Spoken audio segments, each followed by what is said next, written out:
શું નામ છે તમારું? હેતવી. હેતવી. હા. હેતવી ક્યાં ગયા હતા? હોજી દિલ્હી. હા, દિલ્હી મોદી દિલ્હી કોને સાહેબ. મળ્યા હતા? હોજી સાહેબ. મોદી સાહેબ. મોદી સાહેબ મળ્યા હતા ને? હા. મોદી સાહેબ શું કીધું તું? કેવું હાજી. કીધું તું? મોદી સાહેબ તે શું કીધું મોદી તું? સાહેબ ને શું કીધું હતી? હોજી આવું છે. એ કે મોદી સાહેબ વડોદરા આવું છું એમ કીધું. વડોદરા હા, વડોદરા છે એમ કીધું. હા. તો સાહેબે શું કીધું? તે લિપસ્ટિક આજે કરી? હા. કયા કલર લિપસ્ટિક કરી? યાર. લિપસ્ટિક કોને ખરીદી હતી તને? જીજી. એવું? હા. હા. Very good. તને શું કરવું ગમે તું? પાછળ. પઝલ ઉકેલી બીજું? અને ચીચો. ચિત્ર ચિત્ર. પછી ચોટાડવાનું ક્રાફ્ટ. પાય. કોણ શીખવાડે છે? મમ્મી હેતી. મમ્મી હેતવી. અને હેતવી. વાહ. નમસ્કાર દર્શક મિત્રો, તમને ખ્યાલ આવી જ ગયો હશે કે આજે અમારી સાથે સ્ટુડિયોમાં એક ખાસ પ્રતિભા છે. અમારી સાથે છે પ્રધાનમંત્રી રાષ્ટ્રીય બાળ પુરસ્કાર 2024 થી પુરસ્કૃત હેતવી ખીમસુરિયા અને તેમના માતા પિતા કાંતિભાઈ અને લીલાબેન ખીમસુરિયા. આપ સૌનું આજના આ કાર્યક્રમમાં દૂરદર્શનના સ્ટુડિયોમાં ખૂબ ખૂબ સ્વાગત છે. નમસ્કાર. તો જે સરસ મજાનું સ્મિત તમે હેતવીના ચહેરા ઉપર જોઈ રહ્યા છો, એની ખુશી એટલા માટે આજે એની ખુશીઓનો કોઈ પાર નથી, કારણ કે હેતવીને તાજેતરમાં જ રાષ્ટ્રપતિશ્રીના હસ્તે સન્માનિત કરવામાં આવ્યા છે તેમની અસાધારણ પ્રતિભાઓને કારણે. આપ જોઈ રહ્યા છો કે જે પ્રકારની સ્થિતિમાં છે હેતવી પોતે, એક પ્રકારનું દિવ્યાંગ બાળક, અને એ જ્યારે પોતાની કલા દ્વારા આખા દેશમાં પોતાનું અને પોતાના માતા પિતાનું નામ રોશન કરે ત્યારે એ માતા પિતાને પણ અત્યંત ગૌરવ થાય જ, એ સ્વાભાવિક છે. દર્શક મિત્રો, આપને જણાવીએ કે તાજેતરમાં જ પ્રધાનમંત્રી રાષ્ટ્રીય બાલ પુરસ્કાર યોજના, એમાં વર્ષ 2024ના જે પુરસ્કાર હતા એમાંથી ગુજરાતમાં વડોદરાની હેતવીને આ પુરસ્કાર પ્રાપ્ત થયું છે કલા ક્ષેત્રે. કારણ કે હેતવી મનોદિવ્યાંગ હોવા છતાં, શારીરિક રીતે દિવ્યાંગ હોવા છતાં તેમણે પેઇન્ટિંગની અંદર, ક્રાફ્ટ અને પઝલની અંદર અભૂતપૂર્વ સિદ્ધિઓ હાંસલ કરી છે અને તેને કારણે તેમને આ પ્રકારના રાષ્ટ્રીય બાલ પુરસ્કારથી સન્માનિત કરવામાં આવ્યા છે. ખૂબ ખૂબ અભિનંદન હેતવી આપને. Thank you. Thank you. Okay, તો આજની ચર્ચાની શરૂઆત કરીએ. કાંતિભાઈ, સૌથી પહેલા આપને પૂછવા માંગીશ કે જ્યારે એક આ પ્રકારની સિદ્ધિ બાળકને મળતી હોય છે તો માતા પિતાના ગૌરવની કોઈ સીમા નથી હોતી, પરંતુ આપણે આજે શરૂઆતથી વાત કરવી છે. જ્યારે તમને પહેલી વખત ખબર પડી હશે, કારણ કે માતા પિતા બનવાનો જે આનંદ હોય છે અને પછી એ ઘણી બધી કલ્પનાઓ હોય છે, પરંતુ જ્યારે તમને પહેલી વાર જ્યારે જાણ થઈ હશે કે આ પ્રકારની સમસ્યાઓથી આપનું બાળક પીડાઈ રહ્યું છે અને એ સમસ્યાઓ સાથે તેનો જન્મ થયો છે, ત્યારે એ ક્ષણ ખૂબ અઘરી હશે જીરવવી માતા પિતા તરીકે આપ બંને માટે. તો શું થયું શરૂઆતથી, એ સૌથી પહેલા આપણે નમસ્કાર મેડમ. જ્યારે હેતવી ગર્ભમાં હતી ત્યારે અમે એવા સપનો જોતા હતા, મતલબ કે અમારી બેડની સામે એવા પોસ્ટરો પણ હતા કે હેતવી ડાન્સર બનશે, કોઈ પ્લેટફોર્મ પર જશે, તો કોઈ મહાન વ્યક્તિ બનશે. તો જ્યારે અમે એવું વિચારતા હતા કે મહાન કંઈક કાર્યો કરવા માટે આપણે એક એવું બાળક બનશે, તો શરૂઆતમાં એવું વિચારતા હતા કે ભાઈ અમે બંને શિક્ષક, એ પણ શિક્ષક સામાજિક વિજ્ઞાન, હું પેશામાં શિક્ષક હતો, બંને સરકારી નોકરી અમારી હતી. તો અમે એવું વિચારતા હતા કે અમારું બાળક જે છે અમારા કરતા તો ઘણું સારું મહાન બનાવશું. પરંતુ જ્યારે જન્મી 19/1/2011 તો જ્યારે જન્મી ત્યારે 1-2 કલાક સુધી તંદુરસ્ત હતી, મતલબ કે ત્યાર પછી એમને કમળા એની પર હાવી થઈ ગયું. કમળા પછી એમને અસ્થમા થયું અને તુરંત જ ડોક્ટરે કાચની પેટીમાં મૂકી દીધી, એટલે તાત્કાલિક અલગી થઈ ગઈ લગભગ વધીને 24 કલાકની અંદર.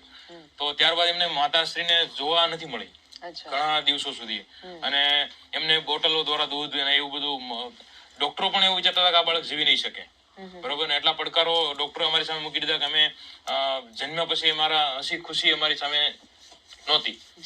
ત્યારબાદ અમે ડાક્ટરો બદલવાની કીધું કે અહીંયા સારું નહીં થાય, આગળ તમે હજી ટ્રાય મારો, મારાથી નહીં થાય. અમદાવાદ, ભાવનગર, ખંભાત એવા ઘણા જ ડોક્ટરો, 50 જેટલા ડોક્ટરો પાસે અમને ફેરવી 11 મહિને અમને ખબર પડી કે આ મંદબુદ્ધિનું બાળક છે અને આના સેરેબ્રલ પાલ્સી છે.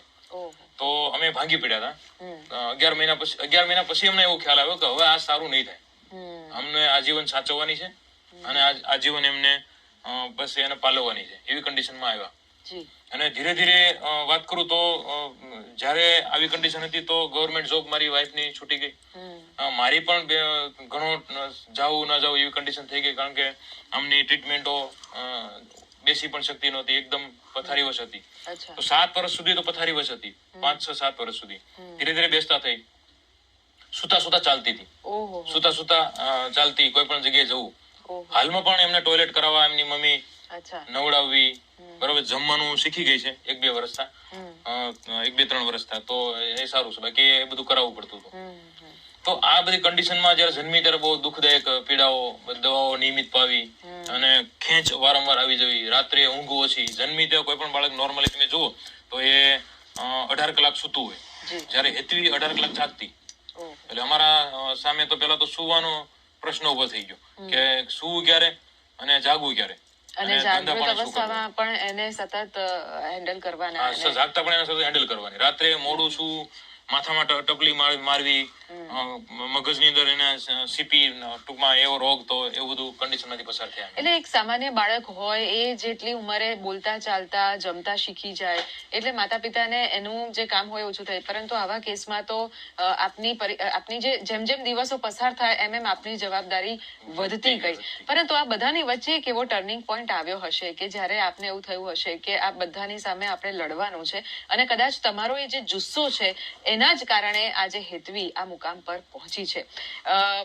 આ બધી વાત શરૂઆતના વર્ષોની આપે કરી કે આવી તકલીફો, ને કદાચ આજની તારીખમાં પણ આપ કહી રહ્યા છો કે આ બધામાંથી પસાર થઈ રહ્યા છો. તો પછી અત્યારે અમે માત્ર હું જ નહીં પરંતુ અત્યારે અમારા દર્શક મિત્રો અને આખો દેશ જે હેતવી ખીમસુરિયાને ઓળખે છે એ હેતવીની પ્રતિભા કંઈક જુદી જ છે. પેઇન્ટિંગ ક્ષેત્રે ઘણા બધા પુરસ્કારો એણે મેળવ્યા છે, ક્રાફ્ટ કરી રહી છે, પઝલમાં પણ એમણે ઘણી બધી નામના મેળવી છે, ગિનિસ બુક ઓફ વર્લ્ડ રેકોર્ડમાં પણ નામ કરે છે. તો આ યાત્રા કઈ રીતે શરૂ થઈ એ જાણવું છે. હેતવી જ્યારે જન્મી અને મને આ પરિસ્થિતિની ખબર પડી, પણ તો મને આ બાળકીમાં એક ભગવાનના દર્શન થયા અને મેં મારા મનને મક્કમ કર્યું. મેં તો હું હારી જઈશ તો આનું કોણ, બસ મારા મનને મેં મક્કમ કરી. અને હેતી જ્યારે બેસતા અને ચાલતા, બેઠા બેઠા ચાલતી હતી ત્યારે એને હું રમકડા આપવા મળી. તો એને અલગ અલગ કલરના રમકડા જુદા પાડે, લાલ, પીળા, ભૂરા, વાદળી, એવા કલર અલગ અલગ પાડી પછી રમે. ત્યાંથી મેં મૂલ્યાંકન કર્યું તો આને કલરની ફરક છે જ. પછી જેવા હું એને કપડા પહેરાવું એવી એને માથામાં રિંગ નાખતી. એટલે હું ખાલી કપડા પહેરાવી દઉં તો રિંગ ગોતીને માથા, મમ્મી મને આ રિંગ નાખી દી. એટલે મને ખબર પડી કે આને હવે કલરની ખબર છે. ત્યાર પછી મને ખુદને ચિત્ર નો શોખ છે, એટલે હું ફ્રી ટાઈમમાં કોઈ ખાલી સમયમાં ચિત્ર પેઇન્ટિંગ કરતી. તે મારી બાજુમાં બેસતી, મમ્મી આ તું શું કરે છે, અને બ્રશ લઈ અને આમ કરીને કરવા મળતી. એટલે પછી મેં એને ગોળ દોડી દીધું અને પછી મેં કીધું હેતી આમાં આ કલર પૂર. તો એને ધીમે ધીમે કરી રાઉન્ડમાં કલર પૂર્યો. ત્યાર પછી મને ખબર પડી કે ભગવાન ભલે મારી દીકરીને હાથ ને પગ નથી આપ્યા પણ એને હાથ આપ્યા છે, એને બોલવાનો ને પગ નથી આપ્યા, પરંતુ ભગવાન એને હાથમાં કઈક શક્તિ આપી છે. ત્યાર પછી હું એને ફ્રી હેન્ડ પેઇન્ટિંગ શીખવાડવા મળી. ત્યાર પછી મેં એને પઝલો આપી. પઝલથી એના હાથની વધુ મુવમેન્ટ આવવા મળી. એની એવી અઘરી પઝલો સોલ્વ કરે છે તો આપણા માટે તો 1 કલાક જાય, તો એ 10 મિનિટમાં પઝલ સોલ્વ કરી નાખે છે. અત્યારે એ 100% તો સોલ્યુશન કરી નાખી છે, પણ અમારા ઘરમાં અમે 200 જેટલી પઝલો ઓલરેડી એ સોલ્વ કરે છે. ત્યાર પછી એને મેં ફ્રી હેન્ડ પેઇન્ટિંગ શીખવાડ્યું. તો ફ્રી હેન્ડ પેઇન્ટિંગમાં એને કોઈ પેન્સિલનો ઉપયોગ નહીં પણ બ્રશથી ચિત્ર બને એવી એને ટ્રીકો શીખવા મળી. એક પેઇન્ટિંગ શીખવાડતા મારે એને 2 દિવસ જાય. એ 2 દિવસ મારે એક પેઇન્ટિંગ શીખવાડવાની પ્રેક્ટિસ કરાવવું પડે. ત્યાર પછી પેઇન્ટિંગ પછી હું એના વિડીયો ઉતારતી હતી. મને વિડીયો ઉતારવાનો શોખ હતો, પછી મને વિડીયો ઉતારવા મળી. પછી મને વિચાર આવ્યો કે મને હવે યુટ્યુબ ચેનલ બનાવું, જેથી બીજા બાળકોને પણ પ્રેરણા મળે કે આવું બાળક પથારી વર્ષને હોતું પણ આવા બાળકોમાં કંઈક ભગવાને આપ્યું છે, તો આપણે સમાજમાં એ લોકોને માન સન્માન આપવું જોઈએ. તમે ધીમે ધીમે એની યુટ્યુબ ચેનલ બનાવવા મળી. પછી તેના ચિત્રોને મેં ભેગા કર્યા. પછી સામાન્ય સ્પર્ધામાં મેં એને ભાગ લેવાતી થઈ અને અત્યારે એની પોતાની રીતે 101 જેટલા રાષ્ટ્રીય અને આંતરરાષ્ટ્રીય પ્રમાણપત્રો પ્રાપ્ત કર્યા છે, જે અમારા માટે ગૌરવની વાત છે. બહુ સાચી વાત છે કે એક બાળક કે જે કદાચ વસ્તુ પકડતા આટલું મોડું શીખ્યું હોય અને એ બાળકમાં રસ લઈને ખંતપૂર્વક ધીરજથી તમે એક માતા તરીકે તમારા જે તમારી સંવેદનાઓને પણ એ સાચવી અને તમે મક્કમ રહ્યા કે ના મારે અને મેં જાણ્યું છે કે તમારું આ એકમાત્ર સંતાન છે એટલે માતા પિતા તરીકે પણ તમને ખરેખર આખા દેશના લોકો જેટલા અભિનંદન આપે એટલા ઓછા છે. કાંતિભાઈ, આપને પૂછવા માંગીશ કે જ્યારે આ પ્રકારે તમને ખબર પડી કે હવે હેતવી ધીમે ધીમે બ્રશ પકડી શકે છે અને ડ્રોઈંગ કરે છે, પછીનો તબક્કો એવો આવ્યો હશે કે તમને એમ થાય કે ભાઈ હવે આને કોઈ પ્રકારની ટ્રેનિંગ આપીએ, પણ એમાં પણ એની શારીરિક મર્યાદાઓ વચ્ચે આવી હશે, તો એની જે ટ્રેનિંગની જે આખી યાત્રા છે એ કેવી રહી અને પછી કઈ રીતે અલગ અલગ સ્પર્ધાઓમાં ભાગ લેતી હતી? કારણ કે એવું પણ હોય છે કે નોર્મલ જે બાળકો હોય છે એમના માટે તો ઘણી બધી સ્પર્ધાઓ થતી હોય છે, તો પછી એ જે બધી બાધાઓ હતી એમાંથી તમે કઈ રીતે બહાર આવ્યા? ધીરે ધીરે બાળકની નોર્મલી બાળકોને જે પ્રવૃત્તિઓ કરતા હોય છે એવી જ કોમ્પિટિશનો રાષ્ટ્રીય અને આંતરરાષ્ટ્રીય પણ પ્લેટફોર્મ છે, ઓનલાઈન છે, મતલબ કે ફિઝિકલી છે, ઓફલાઈન છે. તો એક તો એની માતાએ ધીરે ધીરે એને કલરની ઓળખ આપવા માંડે કે કેવો કલર, લાલ, પીળો, આ છે તે છે. એટલે કલરોની તો એની પાસે દુનિયા આવી ગઈ હતી. કેવું ક્યાં ગુલાબમાં કેવો કલર હોય એ પણ એને ખ્યાલ આવવા લાગ્યો હતો. ધીરે ધીરે અમે ઘરની અંદર બીજા કોઈ રમકડાઓ નહોતા લેતા. મારી સેલેરી આવે તો દર મહિને અમે 2-3 રમકડાઓ એને લઈ દેતા, તો એમાં પઝલો લેતા અમે, બરોબર, એમાં ચિત્રનો સામાન વધારે લેતા અમે, બરોબર. તો પઝલો લેતા એટલે ધીરે ધીરે પઝલો હું એને સોલ્વ કરી આપતો કે ભાઈ આમાં આ ગોઠવવાનું, આમાં ગોઠવવાનું. પછી એક જ એનું બ્રેન એટલું પાવરફુલ છે, કોઈ સ્થળ પરથી એકવાર ગયા હોય પછી મહિના પછી એ સ્થળ પર જાવ તો કે પપ્પા અહીંયા આવી છે, અહીંયા યાદ રહી જાય, યાદ શક્તિ સ્ટ્રોંગ છે. તો પઝલો એ રીતે સોલ્વ કરવા લાગી, હાથની મુવમેન્ટો આવવા લાગી. તો ધીરે ધીરે કોરોના કાળમાં એના પહેલાના વર્ષોમાં ઓનલાઈન પ્લેટફોર્મ ઉપર ઘણી બધી કોમ્પિટિશનો આવતી હોય છે. તો મારી પત્નીએ એ કોમ્પિટિશનોમાં મને વાત કરી કે આવી કોમ્પિટિશનોમાં ભાગ લેવડાવીએ જેમાં નોર્મલ બાળકો હોય છે. તો અમે એને પઝલોના વિડીયો, લાઈવ કોમ્પિટિશન હોય, ક્યારેક એમને જે પેઇન્ટિંગ કરતી હોય એની યુટ્યુબ ચેનલ હેતવી ખીમસુરિયા તો હતી જ. તો સાથે સાથે અમે એ પઝલો અને એ ચિત્રો એ પ્લેટફોર્મ પર મૂક્યા અને રાષ્ટ્રીય અને આંતરરાષ્ટ્રીય રીતે એમની સેરેબ્રલ પાલ્સી 75% હોવા છતાં આવું બધું પ્રવૃત્તિઓ કરે છે. તો એ બધી પ્રવૃત્તિઓના લીધે એમનું માન સન્માન વધતું ગયું, મતલબ કે ઇનામ મળતા ગયા એટલે એને પ્રાઉડફુલ થયું, મારા માટે આ આવ્યું, મેં આ દોર્યું તો મારા માટે આ આવ્યું. તો ધીરે ધીરે એને ગમવા લાગ્યું અને ધીરે ધીરે ખુશીથી પ્રવૃત્તિઓ સામે ચાલીને માંગવા લાગી. હાલમાં પણ 8 કલાક સુધી આવી બધી પ્રવૃત્તિઓ ના કરે તો એને ઊંઘ નથી આવતી, બરોબર. 8 કલાક સુધી આવી બધી પ્રવૃત્તિઓ કરે છે. તો 50 જેટલી આર્ટ ગેલેરીઓમાં મારી વાઈફે અમે બંને ભેગા થઈ અને 50 જેટલી આર્ટ ગેલેરીઓમાં એને ભાગ લેવડાવ્યો અને 35 જેટલા એમને ટ્રોફી મળી છે, 30 જેટલા ગોલ્ડ મેડલ અને 10 જેટલા સિલ્વર, બ્રોન્ઝ મેડલ મળ્યા છે અને 10-15 કંપનીઓ તરફથી ગિફ્ટો પણ મળી છે. અરે વાહ, ખૂબ સરસ. જેટલા પ્લેટફોર્મ અમને મળ્યા એનો અમે ટૂંકમાં તકનો લાભ લઈ લીધો. બિલકુલ, બહુ સરસ. હમણાં સ્ક્રીન ઉપર જોતા હતા કે ખુશખુશાલ મુદ્રામાં હેતવી જે પરેડ હતી એમાં પણ એમણે ભાગ લીધો હતો અને પછી રાષ્ટ્રપતિના હસ્તે એમનું સન્માન કરવામાં આવ્યું. તો આ વખતે જે વર્ષ 2024 માટે આ પુરસ્કારની પસંદગી કરવામાં આવી, તો એ કઈ રીતે શક્ય બન્યું અને એની પ્રોસેસ શું હતી? આ તબક્કે હું એટલું જરૂર કહીશ કે પ્રધાનમંત્રી શ્રી નરેન્દ્રભાઈ મોદી સાહેબનો ખૂબ ખૂબ આભાર કે એમણે પ્રધાનમંત્રી બાલ પુરસ્કારમાં અમારી આ મનોદિવ્યાંગ બેબીની પસંદગી થઈ એક રાષ્ટ્રીય પ્લેટફોર્મ ઉપર.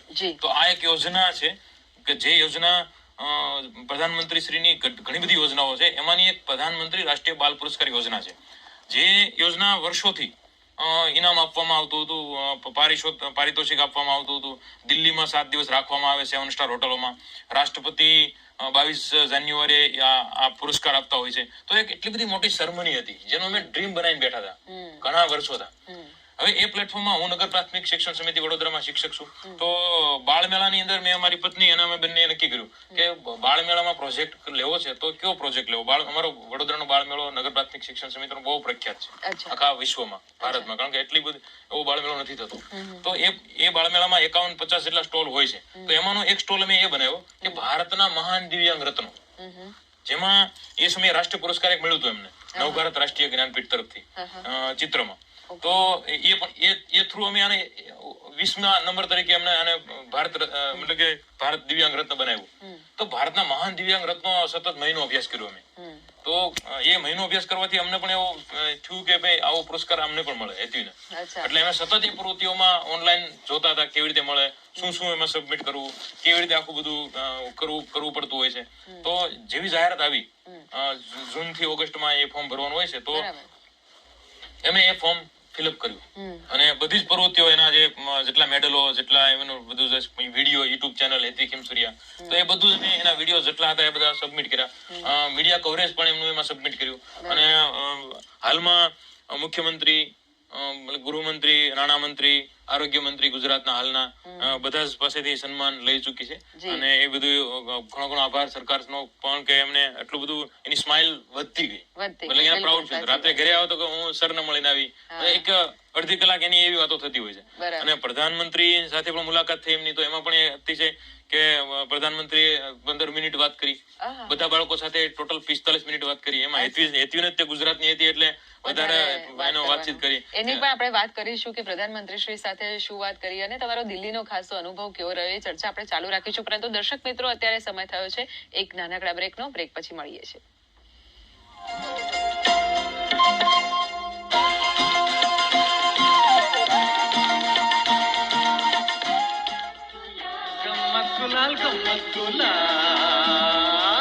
તરબૂચ લેવા તમે બધા ગયા છો, તમને બધાને ખબર. તરબૂચ લેવા તમે જાઓ ને, હું તરબૂચ લેવા ગયો. તરબૂચ લેવા જાવ ને એટલે તરબૂચ વાળો શું કરે, પેલા એક તરબૂચ ઉપાડે, પણ ટાપલી મારે, પછી મૂકી દે. બીજું તરબૂચ ઉપાડે, ટાપલી મારે, મૂકી દે. ત્રીજું તરબૂચ ઉપાડે, ટાપલી મારે, ને પછી ખબર, આ લઈ જાઓ, આ મીઠું છે.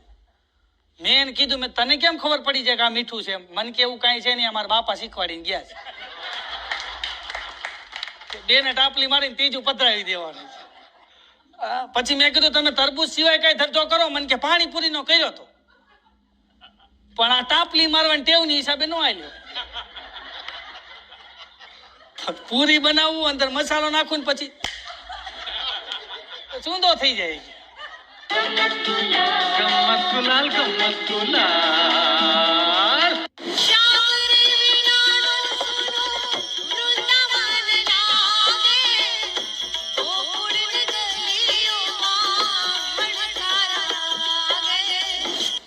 મોતી ગોત્યા ન મળે સરોવર માન સુકાય, જાદવ હંસ નો જાય છોડીને કાંઠો શામળા.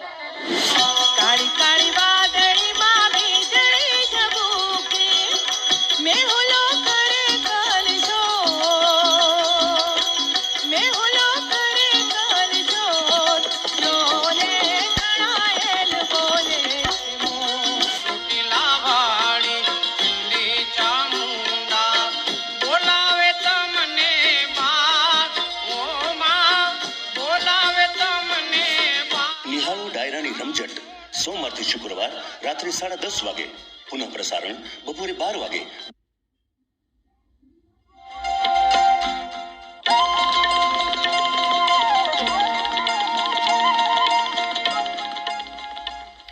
બ્રેક બાદ કાર્યક્રમમાં આપનું પુનઃ સ્વાગત છે. દર્શક મિત્રો, આજે અમારી સાથે સ્ટુડિયોમાં ખાસ મહેમાન છે હેતવી કાંતિભાઈ ખીમસુરિયા, કે જેઓ પ્રધાનમંત્રી રાષ્ટ્રીય બાલ પુરસ્કાર 2024ના વિજેતા છે. વડોદરાથી ખાસ અહીંયા આવ્યા છે. હેતવીબેન, તમારું ફરી એકવાર સ્વાગત કરીએ છીએ. ગમ્યું ને અહીંયા આવીને? તો આપણે જે ચર્ચા કરતા હતા કે પ્રધાનમંત્રી શ્રી સાથે 15 મિનિટ સુધી એને સંવાદ કરવાની તક મળી. કાંતિભાઈ, પ્રધાનમંત્રી શ્રીને એક આગવી સંવેદના છે દિવ્યાંગ બાળકો માટે, અને ખાસ કરીને તો એમણે અત્યાર સુધી જે શબ્દ પ્રયોગ થતો હતો એના બદલે એમણે દિવ્યાંગ આ પરિભાષા જ સૂચવે છે કે કેટલા બધા એમના હૃદયની નજીક છે અને અવારનવાર તેઓ દિવ્યાંગો સાથે મુલાકાત કરતા હોય છે, તેમની સાથે વિશેષ વાતચીત કરતા હોય છે.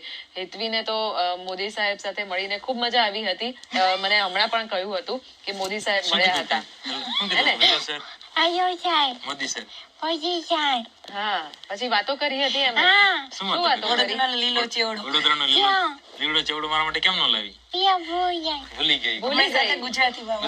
ગુજરાતીમાં વાત કરી હતી. હા, તો કાંતિભાઈ, આપની પાસેથી જાણવા માંગીશું કે જ્યારે હેતવીની પસંદગી થઈ, આપે કહ્યું કે આ પ્રકારની પ્રોસિજર તમારે કરવાની થઈ અને પછી ત્યાંથી તમને જાણ કરવામાં આવી હશે, તો આ જે 7 દિવસ તમે ત્યાં રહ્યા, રાષ્ટ્રપતિ શ્રીના હસ્તે સન્માન કરવામાં આવ્યું અને એ વખતે તમે બીજા બધા બાળકોને પણ મળ્યા છો.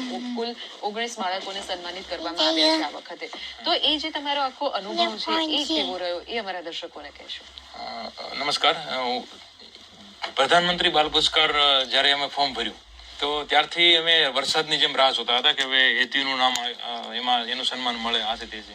એ જે પ્રોસેસ પતી ગયા પછી જયારે 17 તારીખે અમને ઈમેલ દ્વારા જાણ કરવામાં આવી હ્યુમન ટૂંકમાં મહિલા બાળ કલ્યાણ વિભાગમાંથી દિલ્હીથી જી એનો ઈમેલ આવ્યો કે ભાઈ તમને પ્રધાનમંત્રી રાષ્ટ્રીય બાલ પુરસ્કારમાં પસંદગી કરવામાં આવી છે, તમે તમારી ડિટેલ આપો. તો એ જે અમે ડિટેલ આપી, મતલબ કે બાય પ્લેન દ્વારા જવાનું હોય છે તો પ્લેનની અંદર જે રૂલ્સ હોય છે એ પ્રમાણે ફ્રીમાં આ યોજનામાં ફ્રીમાં પ્લેનમાં દિલ્હી લઈ જવામાં આવતા હોય છે, બરાબર, લઈ જવા અને લાવવા.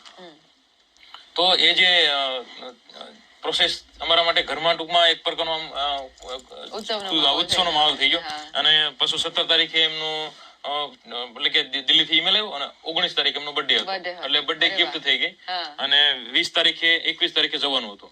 એટલે જેવી ધુમ્મસના કારણે એમને 21 સવારમાં કીધું, નહીતર 20 તારીખે જવાનું હતું. તો આ 6, 5, 7 દિવસ સુધી દિલ્હીમાં જે રાખવામાં આવતા હોય છે ભારતભરના બાલ પુરસ્કાર વિજેતાઓને, તો એ બધા વિજેતાઓ બાળકો આવતા હોય છે. એમ અમે પણ ત્યાં બાય પ્લેન દિલ્હી ગયા એટલે અમારું એક 7 સ્ટાર હોટલમાં રહેવાનું વ્યવસ્થા થઈ, નરેન્દ્ર મોદીના હાઉસની બાજુમાં જ છે. અને ત્યારબાદ 21 તારીખે ગયા, એની રિહર્સલ કરાવડાવ્યું. બધા બાળકો અલગ અલગ રાજ્યોના, અલગ અલગ ભાષા, એની સાથે હેતવી બધા સાથે દોસ્તી થઈ એમની, અને ખૂબ એને અલગ એટમોસ્ફિયર મળ્યું. તો એક વાત કરું તો કે પ્રધાનમંત્રી શ્રી દિવ્યાંગ જે શબ્દ, મતલબ કે એક પ્રકારની માણસની અંદરથી દિવ્ય અંગ, એક પ્રકારની એમને વિકલાંગ, મતલબ કે હાવ આપણે પડી ભાંગ્યું છે એવું ન લાગે. દિવ્યાંગ એ તો એ શબ્દ, એ ગરિમામય સન્માન છે, એ જ અમને સન્માન એ રીતે ફીલ થયું દિલ્હીમાં. મિનિસ્ટ્રી, મતલબ કે મહિલા બાલ કલ્યાણ મંત્રી સ્મૃતિ ઈરાનીએ ખૂબ નજીકથી એમને અડધી કલાક સુધી પ્રેમ આપ્યો. અને જયારે જમણવાર ત્યાં રાષ્ટ્રપતિ દ્રૌપદી મુર્મુજીએ જયારે એમને સન્માન કર્યું સાંજ 22 તારીખે સાંજના 6 વાગે, ત્યારબાદ વધીને 8 વાગે સ્મૃતિ ઈરાની મેડમ આવી ગયા. અને હેતવી એક જ વ્હીલચેર ઉપર હતી, તો એમની એટલી બધી સિદ્ધિઓ એમની પાસે ઓલરેડી એમના પાસે આવી ગયેલી હતી, જે મેં ફોર્મ ભર્યું હોય ત્યારે એનું આખું. તો હેતવીને એક વિશેષ પ્રેમ આપ્યો કે ઘણી બધી ગુજરાતીમાં વાતો કરી. જેઠાલાલ કોની સાથે વાતો કરવી, તો સિરિયલ એને, અને એક દિલ્હીની ગરિમા હતી, અંધ બ્લાઇન્ડ. ટૂંકમાં 19 બાળકો જે હતા એમાં 4 વિકલાંગ હતા, એક બેરી, ટૂંકમાં એનાથી સંભળાતું નહોતું એવી બાળકી જે રાષ્ટ્રીય સન્માન પ્રાપ્ત કરી ચૂકી. એક જે બાળકી હતી એ દિવ્ય ચક્ષુ, એક હેતવી છે સેરેબ્રલ પાલ્સી. તો એ બધાને વિશેષ પ્રેમ આપ્યો સ્મૃતિ મેડમે, અને જેઠાલાલ સાથે વાતચીત કરાવડાવી. ત્યારબાદ બધા બાળકો જે છે એ બાળકો એકબીજાની પોતાની જે કલાઓ હતી એ રજૂ કરતા રાત્રે. અને પ્રધાનમંત્રીએ જયારે એમના આવાસ ઉપર બોલાવ્યા ત્યારે બધા જ એક્સાઇટેડ થઈ ગયા કે કેવી રીતે આખા વિશ્વના મહાન નેતા સાથે કેવી રીતે વાત કરશું. પરંતુ અલગ અલગ ભાષામાં અલગ અલગ રીતે બધા બાળકો સાથે વાત કરી. હેતવી સાથે ઘણી બધી વાતો કરી કાલી ગેલી ભાષામાં. તું મારા માટે સેવડો કેમ નો લાવી, લીલો સેવડો વડોદરાનો પ્રખ્યાત છે. બાળકો માટે એમનો વિશેષ પ્રેમ, બાળકો માટે બાળક જેવા થઈ જાય છે. બિલકુલ બરોબર ને. સમય આમાં ઘણી બધી એવી વાતો હશે, ઘણી બધી એવી આપની સ્મૃતિઓ હશે જેના ઉપર આપણને ચર્ચા કરવાનું મન થાય, પરંતુ સમય ઓછો છે.